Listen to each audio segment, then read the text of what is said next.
Då säger jag hej allihopa. Välkomna. Jag tänkte börja med att säga att ibland händer saker av en slump. Det här panelsamtalet är lite av en slump. För efter att jag hade läst Joakim Rosenlunds bok Ett cirkulärt samhälle från sopmänniska till cirkulent, så kom idén om att kunna få till ett samtal med Joakim. Men slumpen då i detta fall, det var att biblioteket i Upplands Väsby där jag bor hade ställt upp Joakims bok på nyhetshyllan, vilken han nu bara råkade titta på när jag var där för att återlämna några böcker. Så utan Upplands Väsbys bibliotek så kanske detta samtal inte hade blivit av. Nåväl, boken gav mig en större insikt i alla fall kring alla sopor som jag lämnade efter mig. Både i stort och smått. Men det finns också avsnitt i boken som behandlar samarbete och dialog. Alltså kommunikation. Och det var där retoriken i mig såg något mer än bara sopor. Jag såg ett samtal och här är vi. Så vi på Resonans retorikbyrå håller på mycket med just klimatretorik och hållbarhetskommunikation med våra kunder. Och genom det också försöka förstå hur man kan nå ut med detta med cirkularitet.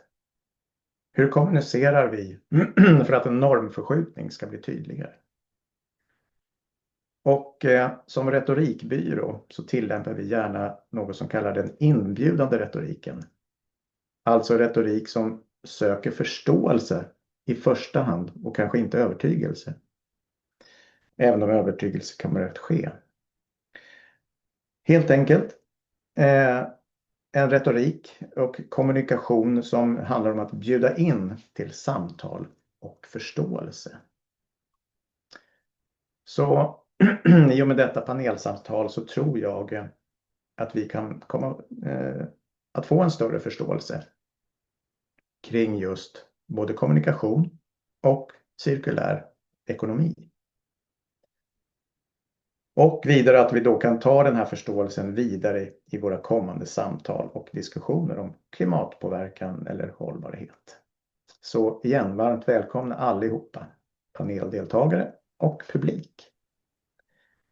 Men först en kort presentation av deltagarna.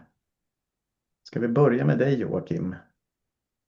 Vem är du och vad gör du för något? Ja, jag är universitetslektor i miljövetenskap och docent i miljövetenskap vid Linnéuniversitetet, sitter mest i Kalmar. Och så lite vid sidan av så började jag skriva på svenska och det var ju så du kom i kontakt med mig så småningom här. Och jag intresserar mig för avfall, cirkulär ekonomi, men också lite annat sånt där som man kan inte alltid tänker på, som samarbete som ju en del av boken handlar om, och entreprenörskap också. Jag tycker det är rätt spännande. Det blir lite kort om mig. Mm. Jag hoppar vidare till Alexandra. Vem är du och vad gör du för något? Tack så mycket Jonas, och Alexandra Davidsson heter jag. Jag är medgrundare av en av världens största kampanjer för cirkulär konsumtion som heter Circular Monday, som inträffade för en vecka sedan.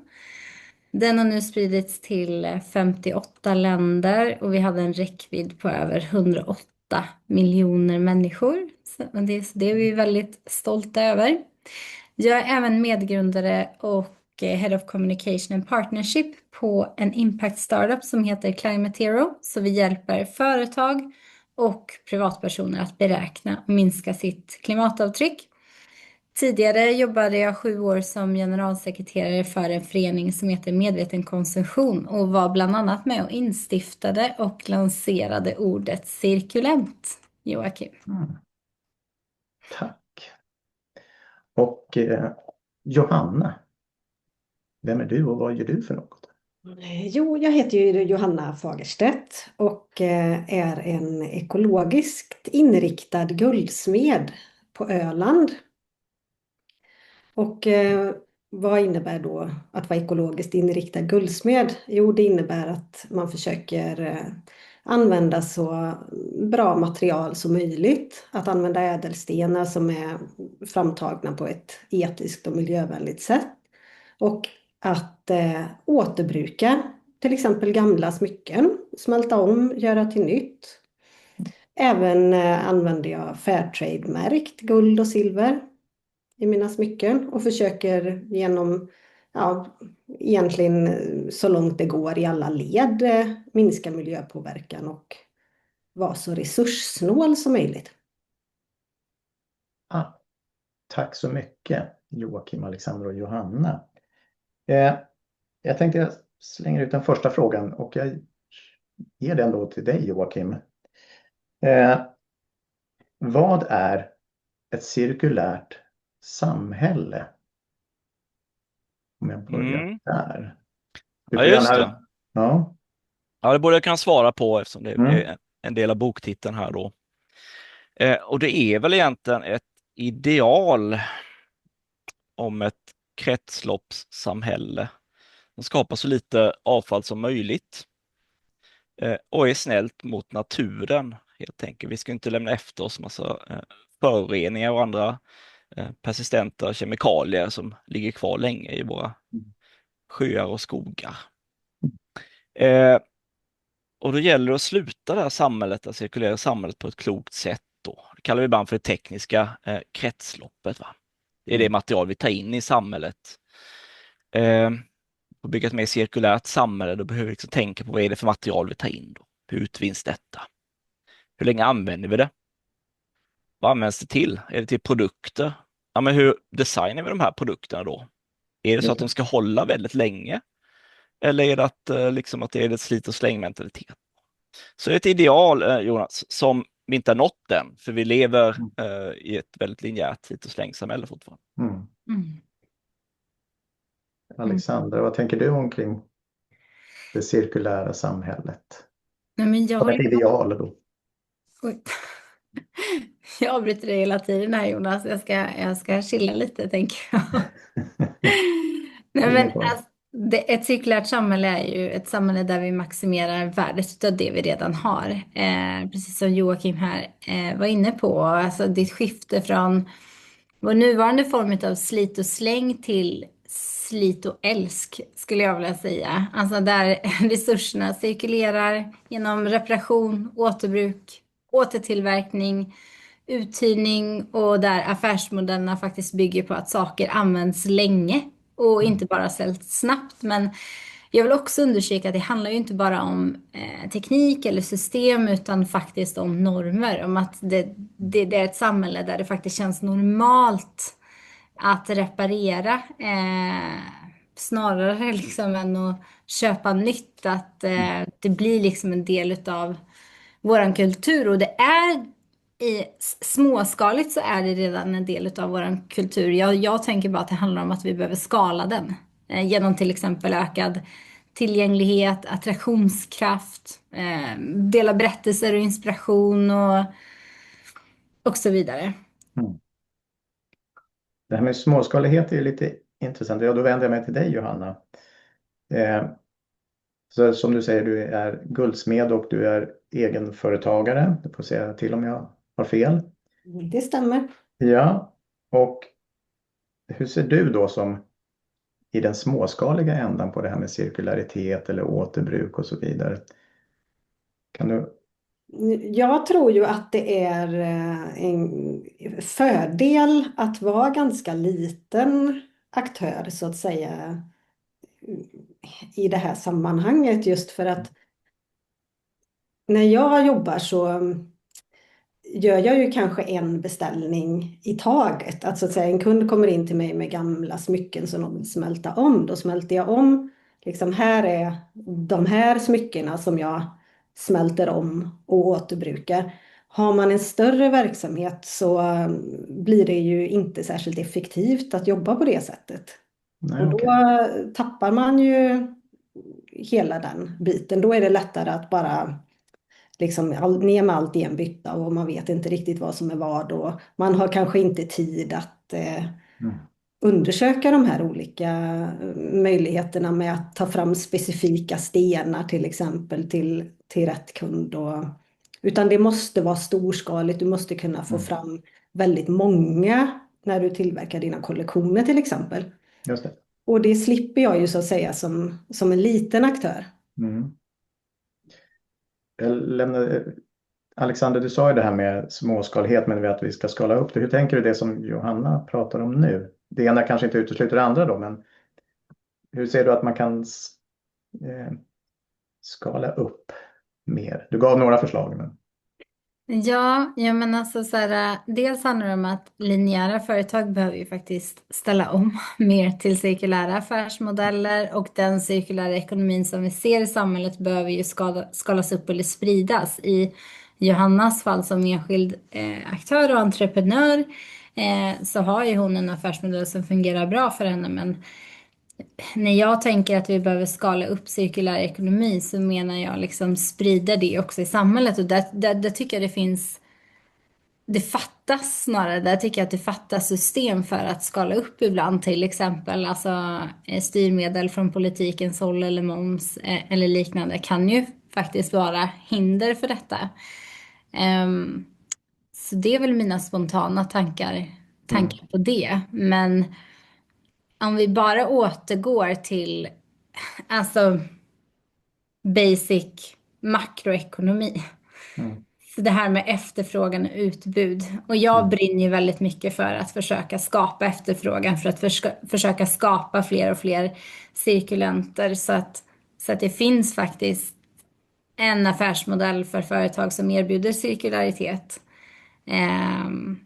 Så att den efterfrågan helt enkelt finns. Sen är det lite så här hönan och ägget, vad kommer först? Just det. Ja, men det är intressant. Och hur tänker du, Joakim, kring det här med småskalig kontra storskalighet för att nå det här samhället, eller man ska idealet då så att säga, som du pratar om? Ja, man ser jättemånga alltså, superspännande idéer och entreprenörer som kommer med liksom det här supercirkulära som tyvärr inte håller i längden. Va? De får inte till den här hållbara affärsmodellen. Alltså företagen måste fokusera på ekonomin först, och så är det full förståelse för. Liksom. Så ekonomiska benet blir rätt långt jämfört med det sociala och miljömässiga kanske, va? I slutändan, om den ska hålla. Tyvärr skulle man vilja att det var lite jämnare mellan de här benen. Jag brukar jämföra med en stol som balanserar liksom, hållbarhetens stol. Lite sådär. Storskalighet, det går väl tillbaka till det här nästan historiska framväxt av linjära ekonomin. Vi har liksom byggt in oss i det här, företagen har byggt in oss i det här linjära logistikkedjorna som liksom är globala också nu för tiden. Och det har funkat. De har gått med vinst på det. Och det här är liksom, det är klurigheten. Det är det. Hönan och ägget som Alexander sa. Ja, jag tänkte bara för publiken skulle det skillnaden mellan linjär ekonomi, om du kallar det linjära och det cirkulära. Om vi bara förklarar det linjära, vill du göra det, Joakim? Eller? Ja, precis. Vi har ju nämnt det här ordet slit och slänga ekonomin, eller köp och slänga ekonomin kanske vi kan kalla det linjära egentligen. Men det är ju inte från att man tar en resurs från naturen till att tillverkas, man använder den kort eller lång tid. Sen blir det avfall till slut då på något sätt. Och det finns ju många sätt att tänka cirkulärt kring det här och vända det här på. Det ett sätt är att återvinna, men som vi var inne på lite, Alexander, då, liksom att det kanske är bättre att förebygga innan det här problemen dyker upp. Kanske innan avfallet dyker upp, innan någon köper det till och med. Liksom kan produkter erbjudas på ett annat sätt. Så man får börja tänka lite i nya entreprenöriella banor här, tror jag. Ja, det här är en fråga som jag tänker, för hur ser ni, jag kanske riktar mig, eller ja, till er alla. Hur ser ni på civilsamhället och näringslivets plats i normförskjutandet här? Det är ju det någonstans vi pratar om. Vi vill ändra normen här, som du sa också, Alexandra. Att det ska bli en norm att vara cirkulär. Och som vi sa, att politiken kanske inte just nu fullt ut sköter sitt. Det här med att de har höjt momsen för reparationer och så vidare. Så civilsamhället och näringslivets plats i den här normförskjutningen?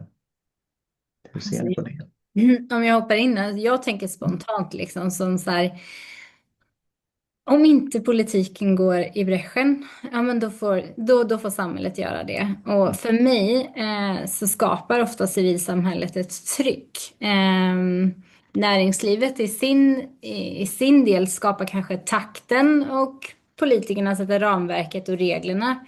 Och det är viktigt här att förstå att självklart så behövs ju alla tre. Men jag tycker liksom att vi alla har ett ansvar och möjligheter. Näringslivet till exempel har en enorm möjlighet där de kan testa liksom cirkulära affärsmodeller i realtid snabbare än vad till exempel lagstiftning kan skrivas eller tas fram och därefter implementeras. Och det är ju det här som är så spännande som vi har sett här de senaste åren. Jag tycker att vi har sett ja, men ganska mycket sedan 2018 upplevde jag att det började svänga. Så har det saktat ner här igen, men civilsamhällets roll har enligt mitt tycke en väldigt stor roll i det här skiftet. Hur ser du på det, Joakim? Att civilsamhället skapar det här trycket? Ja, men det har ju också historien utvisat att det är ju liksom nerifrån och upp kan man ju verkligen förändra stora strukturer i samhället. Och liksom det är ju vi människor som bär på normerna, vi kan också förändra dem. Agentstruktur. Men det är, och det där vill jag ju se liksom de här nya cirkulära idéerna. Det kan vara en verktygspoolen ute i villaområdet, eller liksom loppisen på gatan, eller det handlar om att låta det växa och gro. Men då har vi också en ansvar som konsument, alltså medborgare, att stödja de här idéerna också när de dyker upp och liksom själva skapa sådana här liksom möjligheter och agera cirkulärt också. Det handlar också om att prata om det här överhuvudtaget, va? Som vi gör idag. Liksom lyfta det. Ja. Mm. Johanna, du är en del av näringslivet då i den här panelen, då får vi säga att hur ser du på, du har ju pratat om det ändå lite grann, din roll, men ser du någonting att du, en del av näringslivet, kan ändra den här normen lite grann, eller dina kunder också kanske? Jo, men precis. Det är väl där man kan tänka då kanske då som det är en nackdel att vara en liten aktör, just i att, så att säga, att jag känner att jag kan påverka mitt företag och mina kunder och så. Men då är ju jag också i en sån bransch som jobbar med alltså dyra material. Där folk, det ligger i sakens natur så att säga, att det är ingenting som man slänger. Utan när det gäller mycket annat så är det ju helt enkelt alldeles för lätt att slita och slänga. Att det finns väldigt mycket billiga produkter att köpa och sen står man inte ut med alla sina saker och då är det väldigt lätt att slänga istället för att så att säga deal med det, att man har köpt sina saker och nu får man ha dem. Att det finns en väldigt stor acceptans för just att köpa saker och sedan göra sig av med dem, som jag personligen känner att där skulle jag vilja få in mer av tänket i min bransch i resten av samhället. Att man faktiskt behöver ta hand om de sakerna som finns och som man har köpt. Ser du någon specifik koppling till någon annan bransch, Johanna? Som du säger, att ta det här tänket från din bransch, att vi slänger ju inte våra guldsmycken som vi har. Nej, precis. Nej, det är väl egentligen, kan man ju tänka på, jag vet inte om om jag ska peka ut någon särskild enskild aktör där, utan det gäller väl ganska generellt, och jag känner det precis, jag har flyttat och då har jag stått väldigt mycket i det här att man ska rensa ut, vad ska jag ha med mig, vad är det, så vad har jag för saker egentligen och hur ska jag hantera det? Och då är det ju så att det fortfarande är egentligen lättare att bara slänga saker man inte vill ha. Och det är ju inte rimligt. Nej. Hur tänker ni andra kring det som Johanna säger nu? Att kan man överföra det tänket som från hennes bransch till någonting annat? Ja, jag tänkte på citat från författaren till Cradle to Cradle, Vagga till vagga, en bok som är väldigt bra också. Så liksom, det är väl ingen som sund person som reparerar en brödrost i dagens värld. Då. Vi lever inte i reparationsekonomin, liksom. Allt har blivit för billigt, som vi pratar om här, Johanna. Vi har inte det här emotionella kopplingen till de flesta prylarna. Liksom, så du var inne på, Alexander, liksom, här, liksom att känna känsla för dem. Så, och det är liksom, måste tänka efter lite före ibland, liksom, nästan lite tänka efter, hålla prylen i handen och tänka, kommer jag ha den här med mig länge? Kommer jag tycka om den här? Och det är lite, det finns ju mothugg då hela tiden från e-handeln och liksom här Temu och de här snabba köpen och klippen liksom hela tiden bombarderar oss då med liksom det här. Ja, så det är en svår värld. Ja, alltså vi lever ju i ett sånt samhälle där vi hela tiden utsätts för reklam, liksom köp det här, köp det här, köp det här, men det underbyggda liksom att köp det här så blir du lycklig, så mår du bättre, du känner dig snyggare eller vad det än kan vara. Och jag håller definitivt med om att inför ett köp, liksom, att man ska ställa sig frågan så här, men behöver jag verkligen det här? Ställ frågan en gång till. Och så sen bara köp det man tänker att man kan använda det under en väldigt lång tid. Att man inte tröttnar. Att, ja, men till exempel. Liksom. Det tänker jag är viktigt. Sen tänker jag också på, om jag bara ser till vart jag själv har varit de senaste månaderna, där jag driver den här ideella kampanjen Circular Monday. Alltså, och hur det har mottagits på marknaden under åren liksom. Alltså det här är, resultaten som vi har uppnått är gjorda med 0 kronor i budget. Över 1500 företag världen över, alltså cirkulära företag, organisationer och influencer världen över har anslutit sig. Alltså jag tycker att det är ett väldigt fint och bra exempel på att människor och organisationer kan liksom hjälpa till att förskjuta normer även när politiken och faktiskt media är långsam. Det tycker jag är rätt så intressant i samhället, liksom att när politiken har omprioriterat frågorna så har media följt efter. Till exempel, och det ser man inte bara i Sverige utan även globalt. Det fanns de medierna som inte ville publicera om den här kampanjen som ju faktiskt är för någonting bra. Som är mot en cirkulär ekonomi. Därför att de hade betalda annonser och ganska mycket pengar då i företag som hade kring Black Friday. Men där tycker jag att det är viktigt att vi tar upp det som till exempel Stefan Krok pratar om i hans senaste bok Lagom Economy, att vi har ju glömt att göra naturen till en del utav vår ekonomi. Men applicerar man den tanken, då tror jag att vi också ser det verkliga priset utav vår konsumtion och produktion. Och det tror jag kan förändra ganska mycket. Men när det implementeras, det borde ju helst vara igår. Men det är en fråga om när det faktiskt blir. När kan vi implementera? Alltså hur når vi dit? Ja, väldigt bra fråga Jonas. Ja. Hur når vi dit? Jag tror ju stenhårt på att vi når dit genom att försöka ändra normer, genom att försöka skapa fler cirkulenter, genom att göra det lättare för konsumenter att hitta de här cirkulära alternativen, genom att skapa opinion och informationsbildning. Att lyfta de här småskaliga företagen som till exempel Johannas företag. Jag älskar det du gör, Johanna. Och det är inte... Generellt sett så är det ju inte alla som tänker på att jag kanske borde reparera det här eller göra om den här saken. Ofta absolut när det är guld, att vi inte slänger det i soporna. Men ja, det är mina 2 cents på det. Och det är ju verkligen alltså det här dolda miljökostnaden, det dolda avfallet som är så mycket större än vad vi ser, konsumenter ser i slutändan. Och där får vi sätta press på industrin faktiskt att redovisa det här ordentligt. Det kommer ju en del lagstiftning och idéer kring det där, men det där är nu kommunikation också, Jonas. Jag ska ställa frågan tillbaka. Hur ska vi kommunicera det snabbt? Man står 5 sekunder i affären.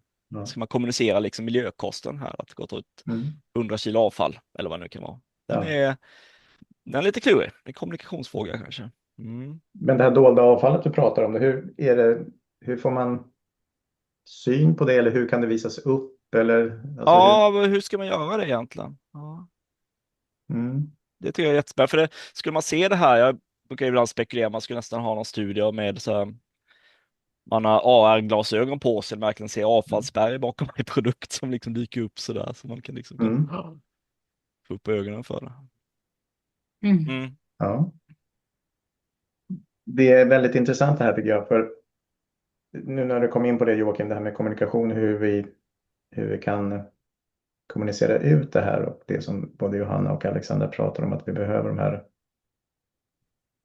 förändringarna. Men då tänker jag kommunikation genom beteende.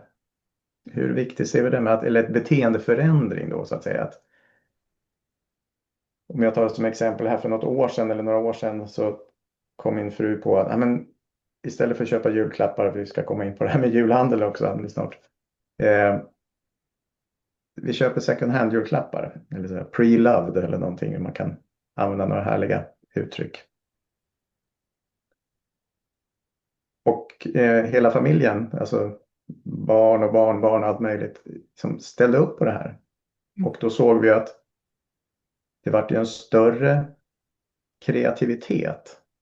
Man tog inte bara det som affärerna sa att det här ska du köpa, utan man fick fundera vad passar egentligen till mormor eller dottern eller någonting sånt här. Men det här då med kommunikation genom beteende, är det en för långsam grej eller går det att ändra sig där? Eller går det att ändra normen där? Det är bara att ta ordet när ni har funderat klart. Ja, men då hoppar jag in här igen då. Liksom. Ja, men definitivt att vi kan ändra normer med beteenden. Det finns ju en jättestor retorisk kraft i just handling. Mm. Och det som jag tycker är så spännande att se just nu, det är ju liksom att nu har vi nått dit, till skillnad mot 2018-2019, att när ett företag till exempel lagar, hyr eller säljer återbrukat utan att de gör en så stor grej utav det, då blir det en normsignal. Sen är det definitivt viktigt att fortsätta kommunicera om sitt hållbarhetsarbete. Och det var spännande det som DI faktiskt lyfte, att fler och fler företag undviker att göra det. Men det i sig kan faktiskt signalera en normsignal helt enkelt. Och, för det är ju som så att beteenden skapar ju nya berättelser. Och berättelser i sin tur skapar ju normer i det samhället vi lever i idag. Och jag vill återigen lyfta exemplet med Circular Monday. Det växte ju som sagt inte genom stora marknadsföringsbudgetar utan faktiskt genom tusentals små handlingar. Alltså på sociala medier, det är ju en sociala mediekampanj. Någon reparerar och berättar berättelsen kring det. Någon hyr ut, någon delar sin favoritcirkulärtjänst. Och det är de här små mikrohandlingarna som jag tror skapar en makroförändring. Helt enkelt. Johanna, hur tänker du kring det här med beteende och så vidare? För dina kunder är ändå troligtvis valt, har väl flera incitament, alltså de väljer en sak för att de gillar designen, det är snyggt, det är välgjort. Men är det också någonting annat? Är det just det här återbruket eller eko? Ja, De handlar. Har du någon koll på dina kunders val? det är nog ofta en kombination av de sakerna som du räknade upp. Men just om man tänker liksom stort och inte bara i min bransch då, så tror jag ändå att det här som Joakim var inne på, att på något sätt få syn på vad som finns bakom en vara innan man köper den. Jag tror det måste till på något sätt. Och där behöver det ju till lagstiftning och så att företag faktiskt måste stå för och visa upp att den här varan har krävt så här och så här mycket utsläpp till exempel. Mm. Och så kan man göra som kund då ett val mellan dem. Just det. Då är vi För tillbaka. annars är det lätt att bara välja man kan inte värdera det som kund kanske. Nej, det är nog väldigt svårt. Du som har då forskat, Joakim, med det här, det är svårt att se, tänker jag, vad för slags utsläpp och allting som finns bakom en vara eller vad det nu må vara. En tjänst kanske också, jag vet inte. Mm. Mm. Ja, precis. Och det är klart att om man är intresserad av det och vill liksom gräva i olika saker och ting kan man ofta hitta kanske det. Inte alltid, men ibland är företag transparenta i sina hållbarhetsrapporter, ibland inte sådär. Liksom. Men de flesta är inte riktigt så intresserade av det eller har tid till att gräva i det där. Så det jag funderar på om man på något sätt hittar något lösning där. Kanske kommer några häftiga produktpass framöver som liksom man kan snabbt se vad det innehåller. Ja. Men jag också börjat fundera lite på allt vi varit inne på nu där. Det är ju alla enskilda handlingar på något sätt. Det bygger upp samhället, det är företagen, det är liksom politiken, det är civilsamhället, forskningen och så vidare. Allt det där bygger tillsammans liksom det här stora som vi kallar samhället då. Och där det finns vissa normer då. Och det ändras alltid över tid. Va? Det är aldrig något som är hugget i sten, det kan ändras. Så det är klart att allt som går i den riktningen är ju bra. Va? Sen ska vi ska påminna oss om att det går rätt långsamt framåt. Det backar ju till och med cirkulariteten. Va? Många sätt. Det ska vi också komma ihåg. Va? Jag sa ju det i början, ett idealsamhälle det är ju en bra bit ifrån det också. Det är ju verkligheten. Vi skulle ha haft med Maria Soxbo bland annat här, men hon fick förhinder. Men jag pratade med henne här i höstas, mötte jag henne på en föreläsning och sa, för det är ju inte alltid vi medborgare eller civilsamhället kanske tycker det är dyrt, och så pratar hon om tuff kärlek, att ge liksom, alltså tough love, sa hon, att få vara lite så genom politiska styrmedel. Det kanske behövs lagändringar och hur man når ut. Jag tänker alltifrån rökfria restauranger som kom för en massa år sedan. Innan det var väl lite motstånd eller någonting sånt, men det kom ju igenom ändå, så att säga. Finns det några likheter där med det som Maria då kallar tough love och de här förändringarna nu som behövs, politiska styrmedel som behövs? Vad tror du, Joakim? Ja, precis. Alltså, de förändringar som behövs för att verkligen vända på det blir ju tough love då. Det blir jätteimpopulärt. Ja. Jag är inte övertygad om att någon skulle våga göra det. Nej. Överhuvudtaget. Men det är också realiteten. Och en annan fråga liksom vi kan fundera på där.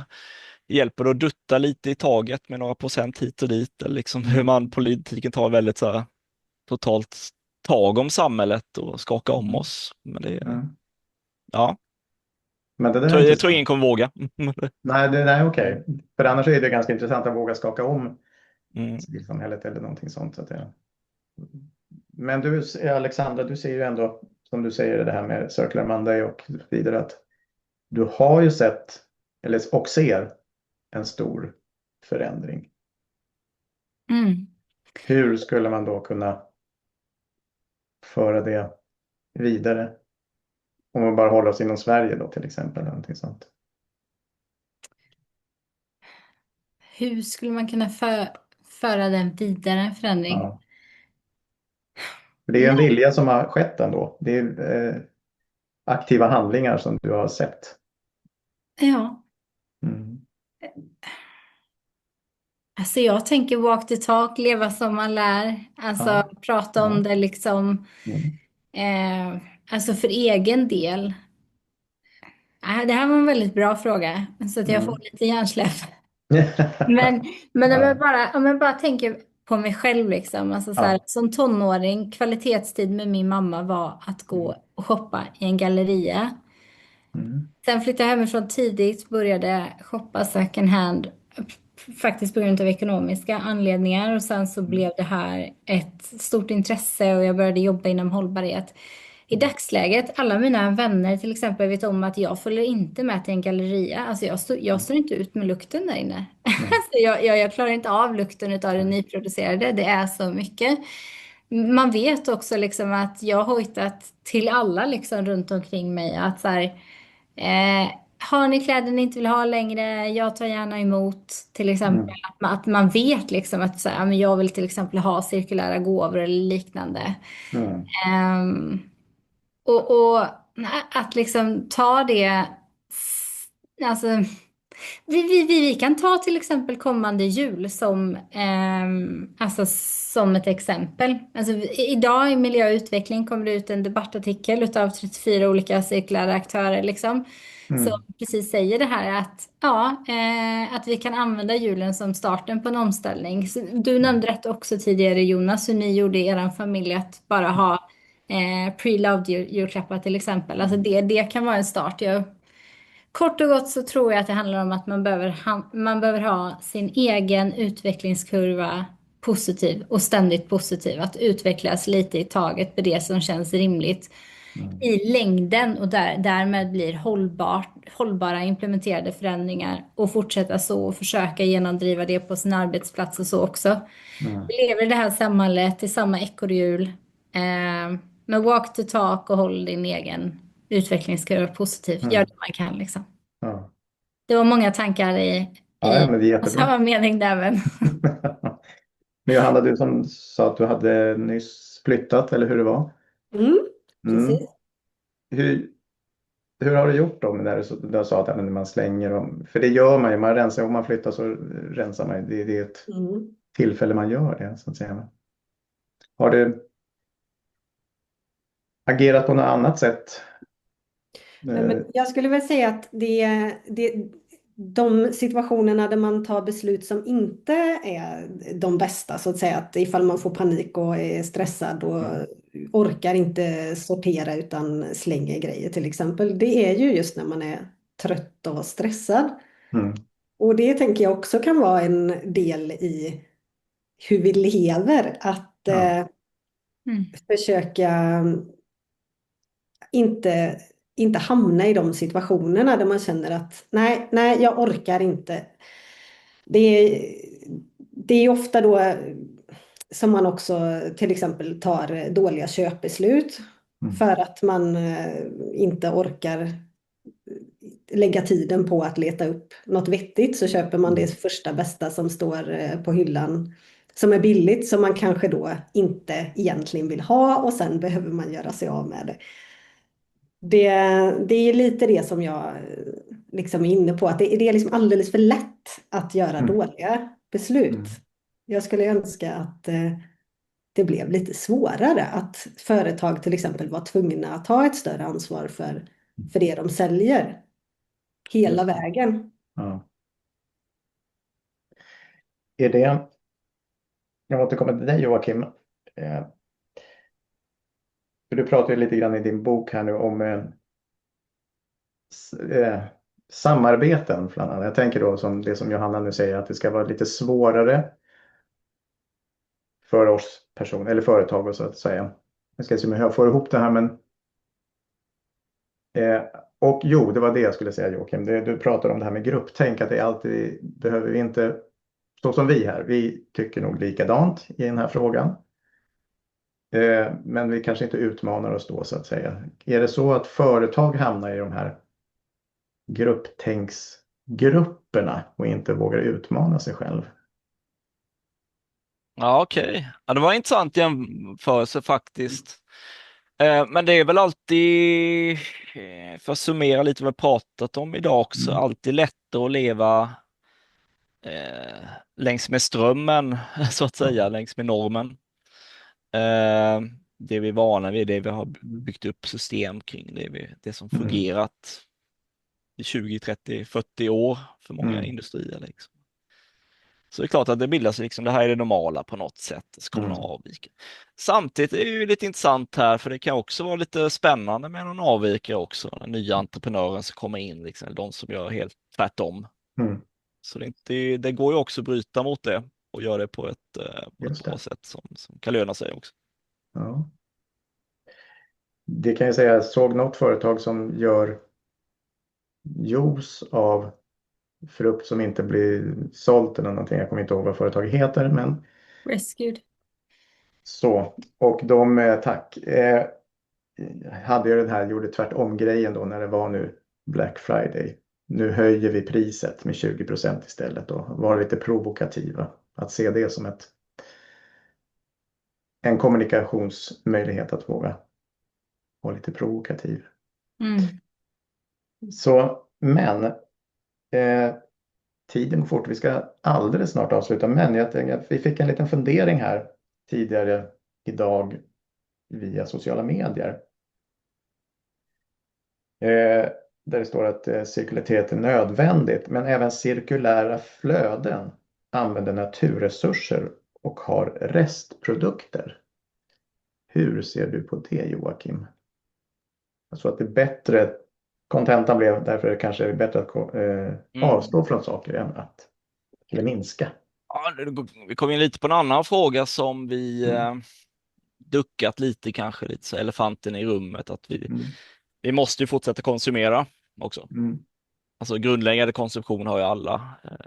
Mat, energi, vatten, kläder på kroppen och sådär. Så, ja, och det mesta vi gör, hur vi än transporterar oss, det kräver ju resurser på olika sätt. Så det finns ju alltid en grund. Men det korta svaret är att man får börja tänka kloka kring vilka resurser och hur mycket resurser vi använder då. Och det är ju egentligen det vi pratat om en hel del av, hur vi kan tänka klokare här. Man kan inte ska förbjuda allt det där eller allt det där, men börja tänka klokare. Hur var det du beskrev, Alexandra, här liksom framstegskurvan liksom? Man håller utvecklingskurvan. Ja, just det. Liksom. Det är svårt att förändra sig över en natt liksom, men man kan göra lite bättre kanske. Och det är egentligen mitt svar på den frågan är typ som så här. Ja, självklart har den cirkulära ekonomin också, kräver också resurser, absolut. Men det är egentligen enkel matematik här. Alltså, ibland kan jag bli ganska trött på att man ska problematisera precis allting och eftersträva den här perfektionen i alltihopa.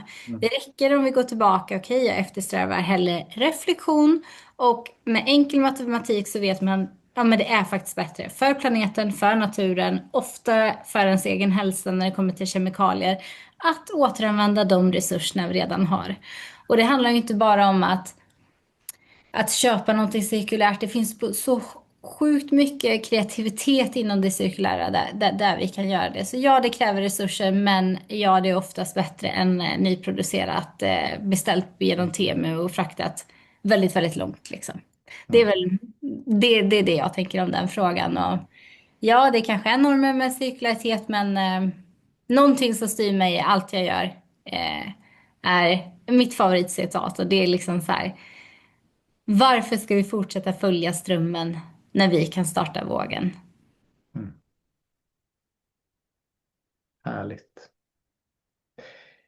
Där så ska vi avsluta samtalet. Men ni ska få ge ert bästa cirkulära julklappstips, tänkte jag. Ni får några sekunder att tänka. Där tog de sekunderna slut. Så jag börjar med Johanna.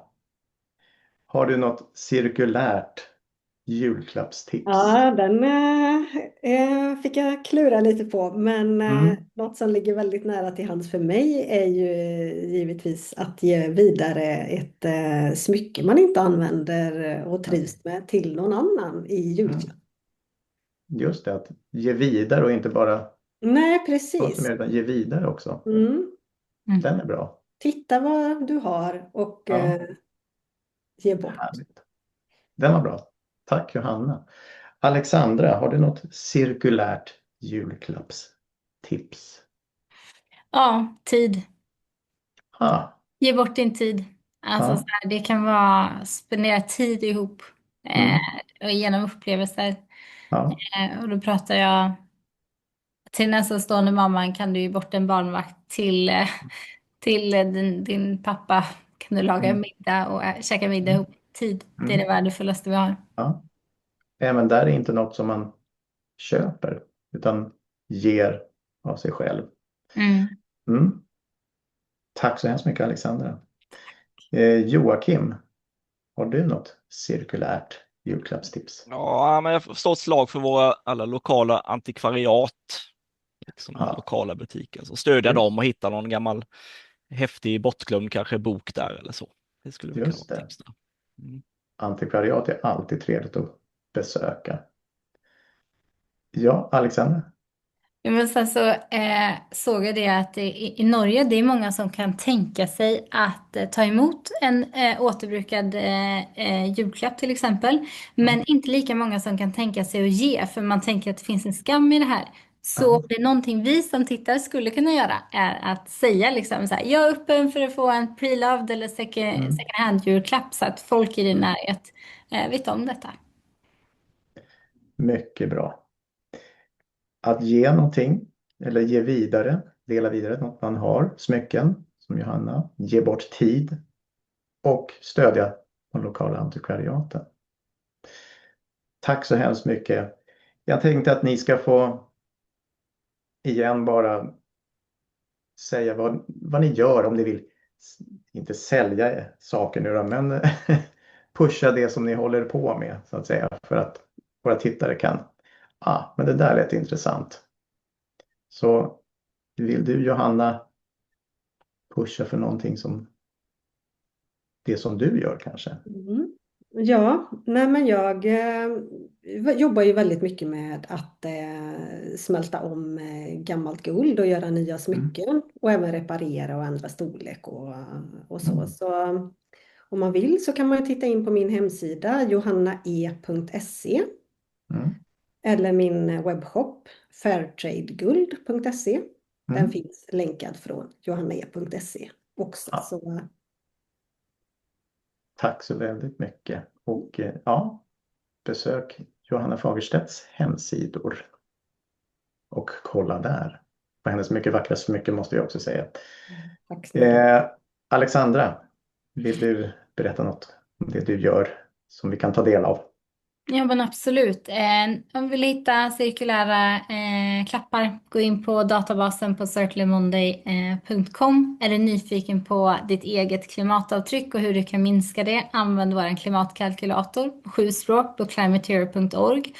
Och är du som företag intresserad av att beräkna ditt klimatavtryck eller göra en livscykelanalys för att validera att kunna jämföra hur mycket utsläpp du till exempel besparar med din produkt eller tjänst jämfört med en annan produkt eller tjänst, så hjälper vi på Climate Hero jättegärna till med det också.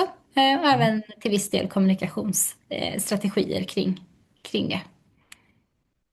Tack så hemskt mycket, Alexandra. Ja, jag har använt klimatkalkylatorn och ser Johanna, Alexandra, och det är något vi alla behöver göra. Kul! Tack. Mm. Tack. Joakim, vill du Ja, pusha för någonting? ja, men jag har hemsida också, joakimrosenlund.com, Ja. så jag kan gå in och vill. Sen förutom antikvariaten så får också, tycker vi ska stödja våra bibliotek, så gå och låna min bok om inte annat. Det är väl ett bra tips då. Mm. Många Absolut. bibliotek kan man även streama, alltså få tillgång till streamingtjänster. Mm. Det har jag nyligen upptäckt. Mm.